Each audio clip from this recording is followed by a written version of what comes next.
मित्रों, जब मैं असम प्रदेश की बात करता हूँ तो संत शंकर देव जी को, संत महादेव जी को और हमारे एक सरना धर्म को, इसके बारे में बिना चर्चा किए हुए और इनको बिना नमन किए हुए हम असम के वैचारिक यात्रा में आगे बढ़ नहीं सकते। इसलिए सबसे पहले तो इस पवित्र भूमि और ये जो आध्यात्मिक भूमि है, स्पिरिचुअल भूमि है, उसको मैं नमन करता हूँ। हम सब जानते हैं कि असम नॉर्थ ईस्ट का गेटवे है। वैचारिक पृष्ठभूमि में भी असम में भारतीय जनता पार्टी का परचम लहराता है, तो हमारे लिए नॉर्थ ईस्ट का दरवाज़ा खुलता है। इसलिए ऐसे प्रदेश को और ऐसी विचारधारा के साथ जुड़े हुए तमाम लोगों को मैं नमन करता हूँ। हम जब असम की बात करते हैं तो एक हॉर्न का राइनो को याद करना और वहाँ की विशेषता और इसके साथ साथ बिहू पर्व को बिना याद किए हुए असम के कल्चर के बारे में, असम की संस्कृति के बारे में, असम की जीवन शैली के बारे में हमारे लिए बड़ा कठिन हो जाता है। और इसलिए आज के दिन मैं बिहू पर्व को भी याद करता हूँ। किस हर्षोल्लास के साथ हमारे असम भाई इस पर्व को मनाते हैं और अपनी संस्कृति की जो छवि है उसको भी आगे बढ़ाते हैं, और जो सांस्कृतिक विरासत में हमें मिला है उसको भी हम गौरव के साथ आगे बढ़ाने का काम करते हैं। आज के दिन मुझे लक्ष्मीनाथ जी को, जो हमारे लिटरेचर के बहुत ही बड़े विद्वता के साथ भरपूर ऐसी हमारी शख्सियत रही, उनको भी हमें आज के दिन याद करता हूँ मैं। और आज के ही दिन जब मैं असम की बात करूं और गोपीनाथ बरदलोई को और इसके साथ साथ हमारे भूपेन हजारिका जी, भारत रत्न दोनों, इनको भी मैं नमन करता हूं, जो असम प्रदेश के साथ उन्होंने असम की संस्कृति और असम के विचार को आगे बढ़ाया। असम के सिल्क की बात करूं या असम के हम चाय की बात करें तो इसका स्थान देश में नहीं दुनिया में है, और इसके लिए भी जो आप सब लोगों ने एक लंबी विरासत में इस विषय को आगे बढ़ाया है, उसके लिए भी मैं आपको बधाई देना चाहता हूँ।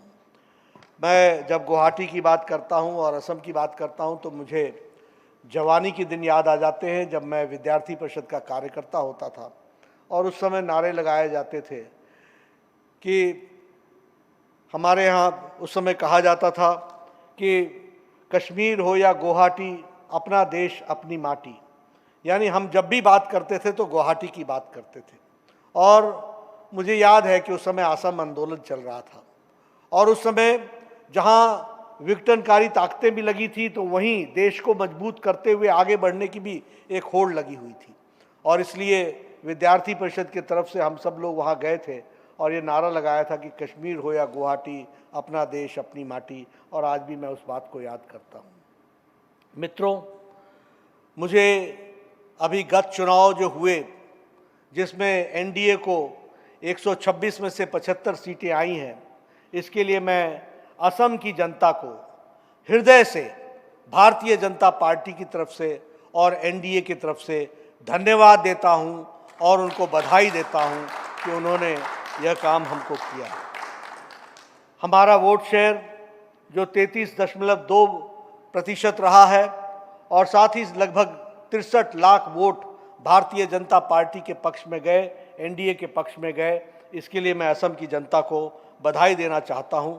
और एक बात और स्पष्ट करना चाहता हूं कि जहां एक तरफ असम में कम्युनलिज्म के बीज बोए जा रहे थे, सांप्रदायिकतावाद के साथ, अलगाववाद के साथ राजनीतिक षड्यंत्र रचा जा रहा था, वहां असम की जनता ने इन सब को नकार दिया और भारतीय जनता पार्टी एनडीए के विकास के मोदी जी के नारे को आगे बढ़ाने का काम किया। इसके लिए भी मैं बधाई देना चाहता हूं।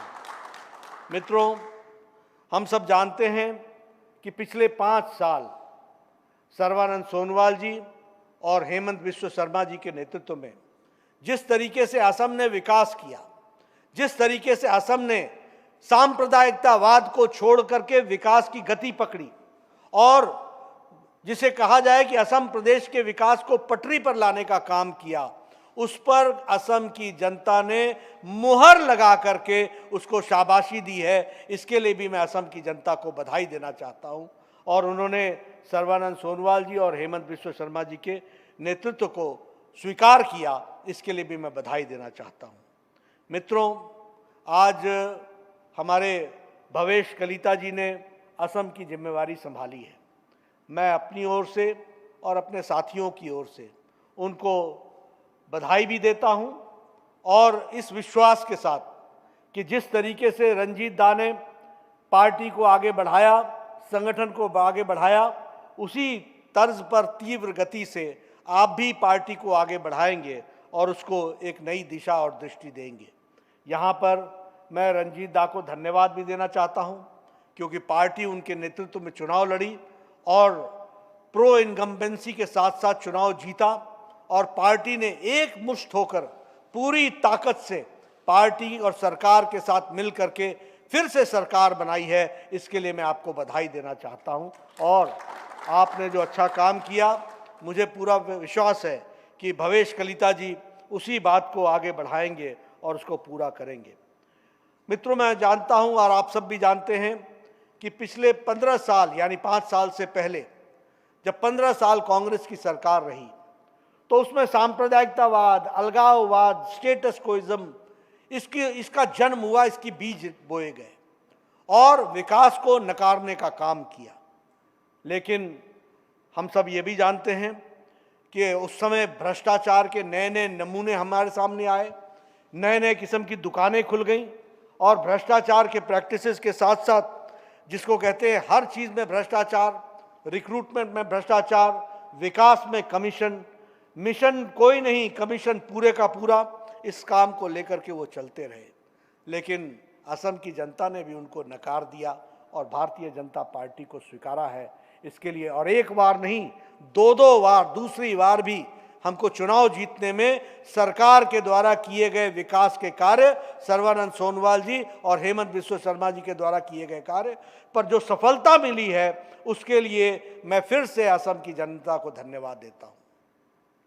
मित्रों, मैं चुनाव के प्रचार में गया था और उस समय मैंने कहा था कि ये जो पॉलिटिकल टूरिस्ट हैं, ये सिर्फ चुनाव के समय दिखते हैं, और आज मैं फिर से कह सकता हूं कि चुनाव के बाद दूरों दूर, मीलों मील, दूर दूर तक कहीं भी ये कांग्रेस पार्टी और ये बद्रुद्दीन की पार्टियां अब दिखती नहीं हैं। ये पॉलिटिकल टूरिस्ट के रूप में आए थे और पॉलिटिकल टूरिस्ट के रूप में इन लोगों ने काम किया, और आज जब चुनाव हार गए और पॉलिटिकल टूरिज्म समाप्त हुआ और ये सब लोग अपना तंबू सब कुछ उठा करके निकल करके चले आए, अब इनको असम की जनता से कोई लगाव नहीं है। और इसीलिए मैं कहा था कि they are the political tourist who come during the election time and they are not to be seen with the people of Assam। ये हमने उस समय कहा था और ये बात आज सिद्ध होती है। मुझे दुख के साथ कहना पड़ता है, आपने सबने कांग्रेस पार्टी का वो टूल किट देखा होगा। उस टूल किट में क्या लिखा है? उसमें लिखा है कि योग को और असम के टी को बदनाम करो, यानी जिससे हमारी दुनिया में ख्याति होती है, कोई कांग्रेस के लोगों को माफ नहीं करेगा। प्रधानमंत्री मोदी जी यहां योगा को देश के पटल से उठा करके विश्व के पटल पर पहुंचाते हैं। आप सब लोग मेहनत करके असम की टी को दुनिया में स्थापित करते हैं, और कांग्रेस पार्टी का टूल किट कहता है कि योग को और टी को, असम के टी को बदनाम करो। ये काम इन्होंने किया है, इनको कोई माफ करने वाला नहीं है। लेकिन भारतीय जनता पार्टी ने मंत्र पकड़ा मोदी जी के नेतृत्व में, सबका साथ, सबका विकास, सबका विश्वास, development of all, appeasement of none. सबका डेवलपमेंट करेंगे लेकिन अपीजमेंट नहीं करेंगे, तुष्टीकरण नहीं करेंगे। सबका साथ लेंगे, सबका विकास करेंगे, सबको आगे बढ़ाएंगे, लेकिन सबका साथ लेते लेते कोई भी अपीजमेंट नहीं करेंगे। इस बात को हमको ध्यान में रखना चाहिए। लेकिन कांग्रेस पार्टी ने चुनाव में भी क्या किया और आगे भी क्या किया? उन्होंने यही किया कि जब वो मिले तो उन्होंने जब उन्होंने काम किया तो क्या किया? यही किया कि समाज को बांटने का काम किया। Divide the society with the seeds of communalism. सांप्रदायिकतावाद के साथ ये बीज बो। और बड़े मजे की बात देखिए, जब अहोम के क्षेत्र में आगे बढ़े तो उन्होंने चाय बागान में दूसरी बात कही, अहोम के क्षेत्र में दूसरी बात कही, और जब वो बदरुद्दीन के इलाके में पहुंचे तो गले मिलकर के तीसरी बात कही। ये इनका बहरूपिया चेहरा रहा। लेकिन असम की जनता जानती है, सिरे से इनको नकार दिया गया और भारतीय जनता पार्टी को स्वीकार किया। इसके लिए मैं पुनः फिर से असम की जनता को हम बधाई देना चाहते हैं। अभी सेकेंड फेज कोविड का आया है, कहाँ चले गए पॉलिटिकल टूरिस्ट? कोई दर्शन देता है, कोई मिलता है? मैंने पहले भी कहा, मैं फिर से दोहराता हूं कि सारी पार्टियां क्वारंटाइन हो गई, सारी पार्टियां आइसोलेशन में चली गई और कुछ पार्टियां तो आईसीयू बेड तक पहुंच गई। ये भारतीय जनता पार्टी ही है और ये भारतीय जनता पार्टी का कार्यकर्ता ही है जो लाखों और करोड़ों की संख्या में अपने जान को जोखिम में डाल करके समाज के लिए काम में जुटा है और कोविड की जो दूसरी वेव था उसमें लड़ाई लड़ी है। लेकिन कांग्रेस पार्टी के लोग नदारत हो गए, दर्शन नहीं दिए। इनको सिर्फ चुनाव लड़ने आता है, चुनाव के बाद ये सब कुछ अपना सारा तंबू तुंबू उठा करके चल देते हैं। लेकिन भारतीय जनता पार्टी एक ऐसी पार्टी है जिसका एक सामाजिक पक्ष भी है। हम चुनाव लड़ते हैं, चुनाव लड़ने की तैयारी भी करते हैं, चुनाव जीतते भी हैं, लेकिन जीतने के बाद समाज की सेवा में जुट जाते हैं। हमारा सामाजिक पक्ष है। पार्टी के नेता हेमंत बिस्वा शर्मा जी के नेतृत्व में असम में हमारे असम की जनता को ताकत देने के लिए और मजबूती के साथ आगे बढ़ने के लिए जुट पड़ी है। तो असम के कार्यकर्ता भी लाखों की संख्या में सामाजिक पक्ष को ध्यान में रखते हुए सेवा ही संगठन चला करके वह संगठन के माध्यम से असम की जनता के सेवा के लिए निकल पड़े हैं। इस बात को हमको समझना चाहिए। लेकिन बाकी पार्टियां जिस तरीके से ये सारी चीज़ों के बीच में राजनीति करती हैं उसको हमको एक्सपोज करना है। मैं चाहूँगा कि भवेश कलिता जी इन विषयों के बारे में बार बार बोलें, उनको लोगों को बताएं कि कैसे कांग्रेस पार्टी चुनाव के दौरान आती है और चुनाव के बाद लुप्त हो जाती है, गायब हो जाती है। ये और इनके नेता ये या तो ट्विटर हैंडल पर दिखते हैं या टीवी स्क्रीन पर दिखते हैं प्रेस कॉन्फ्रेंस करते हुए, जनता में नहीं मिलते। और हमारे हेमंत बिस्वा शर्मा जनता के बीच में जाकर के कोविड के दूसरे वेव में और इनके सारे मंत्री और सारी पार्टी साथ लग करके काम में जुटती है। ये भारतीय जनता पार्टी का पक्ष है, इसको हमको रखना चाहिए, इसको हमको बारंबार बताना चाहिए। ऑक्सीजन की कमी हुई, हम सब जानते हैं, किसी को मालूम नहीं था कि सेकेंड वेव में इतनी तीव्र गति से ऑक्सीजन की जरूरत पड़ेगी। लेकिन प्रधानमंत्री मोदी जी ने एक सप्ताह के अंदर सारे ऑक्सीजन की कमी को दूर किया है। इस बात को हमको समझना चाहिए। पिछले साल हम 300 मैट्रिक टन ऑक्सीजन बनाया करते थे, प्रोड्यूस करते थे। इस साल अप्रैल महीने में जब ऑक्सीजन की कमी आई तो हमारे ऑक्सीजन बनाने की कैपेसिटी उस समय 900 मैट्रिक टन थी और एक सप्ताह के अंदर ये ऑक्सीजन में पेट्रोलियम मिनिस्ट्री, फर्टिलाइजर मिनिस्ट्री और स्टील मिनिस्ट्री ने मिलकर के इसी ऑक्सीजन को 9,446 मैट्रिक टन तक पहुंचा दिया एक सप्ताह के अंदर। और इतना ही नहीं, जल से, थल से, नभ से, आकाश में वायुयान के माध्यम से, एयरक्राफ्ट के माध्यम से, जल में शिप के माध्यम से, और इसके साथ साथ थल में ऑक्सीजन एक्सप्रेस चला करके ये सारे के सारे गैस के अपने ऑक्सीजन के सिलेंडर को यथास्थान पहुंचाने का काम एक सप्ताह के अंदर नरेंद्र मोदी जी के नेतृत्व में किया है। इसको हमको समझना चाहिए। लगभग 1400 सॉर्टीज की गई, यानी हमारे एयरक्राफ्ट्स ने, एयरफोर्स के एयरक्राफ्ट्स ने 1400 उड़ान भरी। उसी तरीके से बड़ी संख्या में ऑक्सीजन एक्सप्रेस चली, उसी तरीके से शिप के माध्यम से भी ऑक्सीजन पहुंचाया और 900 मैट्रिक टन को 9,446 मैट्रिक टन तक पहुंचाया। उसी तरीके से 1,681 टैंकर्स की व्यवस्था की गई और हमारे पास जो ऑक्सीजन सिलेंडर्स थे वो 4 लाख हुआ करते थे, वो बढ़ करके 11 लाख हुई। और इसी तरीके से हमारे टैंक्स, क्रायोजेनिक टैंक्स जो थे वह 609 से बढ़ करके 901 किए गए। मित्रों, जुलाई महीने में लगभग 1500 पीएसए प्लांट्स लग रहे हैं। असम में भी लगभग हर जिले में जिला अस्पताल में पीएसए प्लांट लगेगा। ये प्लांट प्रधानमंत्री पीएम केयर के फंड से लग रहा है। मैं निवेदन करूंगा भवेश कलिता जी और हमारे सभी मंत्रीगण, यह जरूर हर हॉस्पिटल के साइट को विजिट करें, निरीक्षण करें और देखें कि समय रहते थर्ड वेव आने के पहले पीएसए प्लांट, वैसे आएगा नहीं थर्ड वेव, ऐसा लोग कहते हैं, लेकिन हमें तैयारी करनी है और थर्ड वेव के पहले हमको पीएसए प्लांट्स हर डिस्ट्रिक्ट हॉस्पिटल में लग जाए, इसकी हमको चिंता करनी पड़ेगी। और मुझे विश्वास है कि हेमंत बिश्व शर्मा जी इसकी चिंता करेंगे और भवेश कलिता जी पार्टी की तरफ से और हमारे सारे सांसद, हमारे सारे विधायक इस काम में लगें और वो देखें कि ऑक्सीजन के दृष्टि से ये पीएसए प्लांट्स हर जिले के हॉस्पिटल में लग जाए। यही मैं कहना चाहता हूँ। मुझे खुशी है कि असम प्रदेश में ऑक्सीजन का प्रोडक्शन जो था वो 45 मेट्रिक टन था, जो अब बढ़ करके 100 मेट्रिक टन हो गया है। इसके लिए मैं असम प्रदेश को बधाई देना चाहता हूँ। उसी तरीके से ऑक्सीजन के जो स्टोरेज कैपेसिटी थी वो 200 मेट्रिक टन थी, वो बढ़ करके 400 मेट्रिक टन हो गई है। इसके लिए भी मैं बधाई देना चाहता हूं कि आपने 45 दिन के अंदर ही ये 400 मेट्रिक टन की स्टोरेज कैपेसिटी पहुंचाई है। और जब ये पीएसए प्लांट सब जिले में लग जाएंगे तो आपकी कैपेसिटी और बढ़ जाएगी। यह भी मैं आपसे बताना चाहता हूं, यह भी आपके साथ में शेयर करना चाहता हूं। मित्रों, वैक्सीनेशन पर भी बहुत राजनीति हुई और इस वैक्सीनेशन को लेकर के हमारे विपक्ष ने जिस तरीके की राजनीति की वो भी हम सबको ध्यान में है।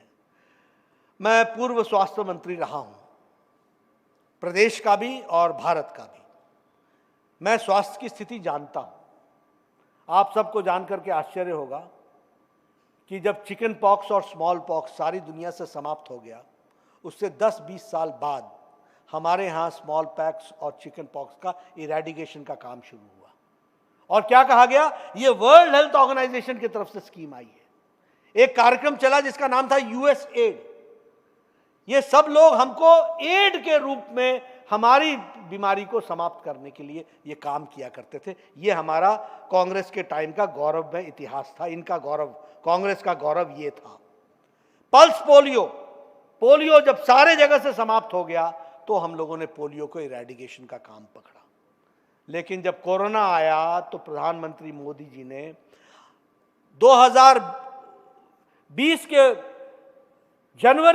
अप्रैल महीने में टास्क फोर्स बनाई और कहा कि हमको वैक्सीनेशन तैयार करना है भारत में।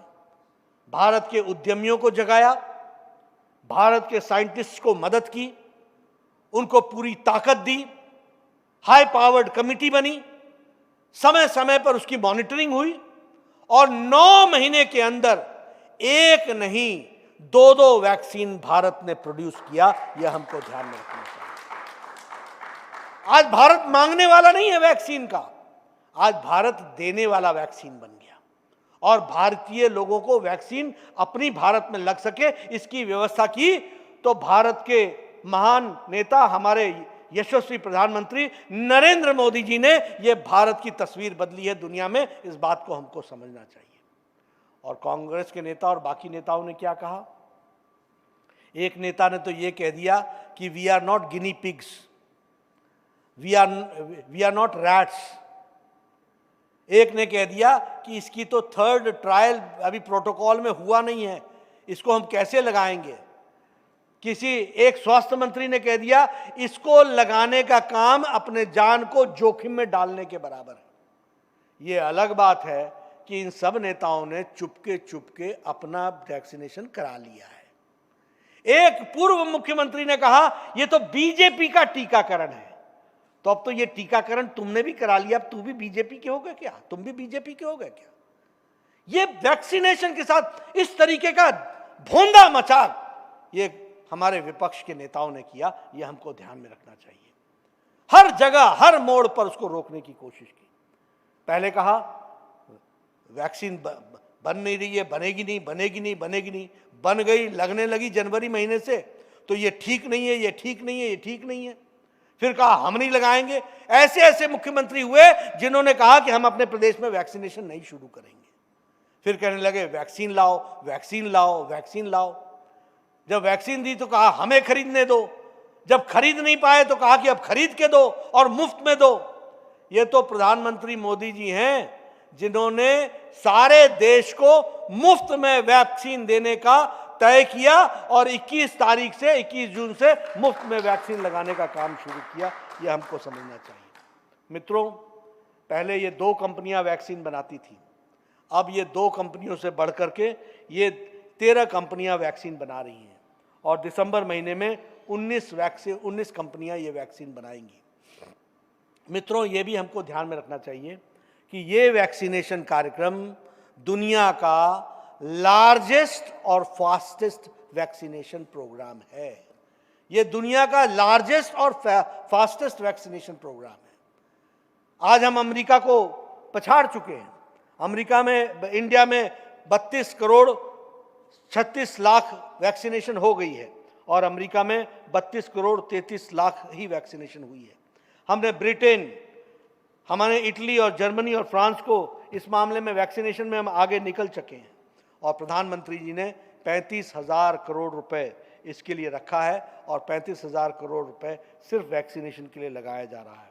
21 तारीख को यूनिवर्सल वैक्सीनेशन हुआ और इसमें 86 लाख, रिकॉर्ड में 86 लाख वैक्सीन डोजेज एडमिनिस्टर की गई, जो अपने आप में रिकॉर्ड है। और उसी तरीके से लगभग 32 करोड़ 36 लाख टोटल डोजेज जो है वो एडमिनिस्टर कर दी गई हैं, वो दे दी गई हैं। इसको भी हमको ध्यान में रखना चाहिए, समझना चाहिए। मित्रों, कोविड शील्ड जो है वो दिसंबर महीने में 50 करोड़ हम वैक्सीन बना लेंगे। कोवैक्सीन जो है वो 40 करोड़ हम बना लेंगे। उसी तरीके से जायडस का हम 5 करोड़ बना लेंगे, स्पुतनिक का हम 10 करोड़ बना लेंगे और कॉर्बेवैक्स का हम लगभग 30 करोड़ बना लेंगे। कुल मिलाकर के 135 करोड़ की डोजेज हम दिसंबर महीने तक तैयार कर लेंगे। बड़ी एम्बिशियस तरीके से हम चलने का योजना बनाए हैं और मुझे जान करके खुशी हुई कि असम प्रदेश में 2300 वैक्सीन सेंटर बने हैं और डेली कम से कम 3,50,000 वैक्सीन लगाई जा रही है। इसके लिए मैं असम प्रदेश को और असम प्रदेश के यशस्वी मुख्यमंत्री हेमंत बिस्वा शर्मा जी को बधाई देना चाहता हूं, जिन्होंने 3,50,000 वैक्सीनेशन प्रतिदिन देने का तय किया है और 69 लाख टोटल डोजेज आपने लगाई हैं और 57 लाख फर्स्ट डोज है और 12 लाख आपने सेकंड डोज लगाई है और 3,75,000 डोज आपने ये 21 जून को लगाई है। इसके लिए मैं आपको बधाई देना चाहता हूं और मैं एक निवेदन करना चाहूँगा। यहाँ पर मेरी बात भवेश कलिता जी सुन रहे होंगे, हमारी बात हेमंत बिस्वा शर्मा जी सुन रहे होंगे। मेरा आपसे निवेदन है कि आप असम में इसको मिशन मोड में लीजिए, आप इसको मिशन मोड में लीजिए और वैक्सीनेशन को, जैसा कि अभी मैं हेमंत जी की बात सुन रहा था कि प्रतिदिन 3,50,000 वैक्सीनेशन होगी और लगभग आपने 2 करोड़ 25 लाख लोगों को देना तय किया है और आपने टारगेट तय किया है कि इस महीने तक हम इसको वैक्सीनेशन को पूरा कर लेंगे। मेरी शुभकामनाएं हैं, मेरी पूरी शुभकामनाएं आपके साथ हैं। आप इसको आगे बढ़ाइए और वैक्सीनेशन का लक्ष्य को पूरा कीजिए और मिशन मोड में भारतीय जनता पार्टी का एक एक कार्यकर्ता आपके साथ जुड़ेगा और आपको इसमें ताकत प्रदान होगी, ये मैं आपको विश्वास देना चाहता हूँ। जहाँ तक प्रधानमंत्री गरीब कल्याण योजना का सवाल, अन्न योजना का सवाल है, ये अकेला भारत है जिसने हेल्थ के साथ साथ इकोनॉमिक इश्यूज को भी एड्रेस किया है और ये बात हमारे director general world health organization ने भी कहा है और यूएन के सेक्रेटरी जनरल ने भी एक बात कही है और उन्होंने इस बात को कहा कि इकोनॉमिक इश्यू को भी हेल्थ के साथ साथ प्राइम मिनिस्टर मोदी ने एड्रेस किया है। मैं चाहूँगा कि आप उनके वक्तव्य को पढ़ें, जानें, सुनें, समझें कि किस तरीके से भारत ने, और उन्होंने ये भी आगे कहा कि this should be replicated by other countries, यानी जो मोदी जी ने किया है वो दुनिया की दूसरी कंट्रीज भी इसको फॉलो करें। और वो उन्होंने कहा कि ये आपने इकोनॉमिक इश्यूज को इसके साथ साथ एड्रेस किया। उसमें 2 मुख्य बातें कही। एक तो जो प्रधानमंत्री गरीब कल्याण अन्न योजना है, 80 करोड़ की जनता को 5 किलो गेहूं या 5 किलो चावल और 1 किलो दाल ये देने का हमने निर्णय किया।